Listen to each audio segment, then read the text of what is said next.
Hello guys and welcome to How to Guide. In this tutorial, we're gonna look at how to download the CapCut templates themselves. So, let's begin. Let's open the CapCut app on our mobile device. Once the app is opened, let's focus on the bottom of the screen where it's written templates. Let's click on templates. And now you will be given lots of templates here. You can also search templates from here. Simply click on this and search for anything you wish. You can also find the trending templates.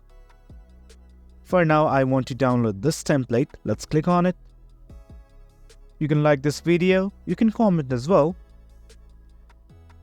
And in case you want to download this, there are these three buttons right here. Let's click on it. And a pop-up will open, giving many of these features. For now, we simply click on the save button. It's saving. It's saying that the video has been saved to our gallery. Now let's go to our gallery. And there you have it guys. That's how you save a CapCut template. Hope you guys found this video informative. And for more informative content like this, do remember to hit like, share and subscribe. Thank you.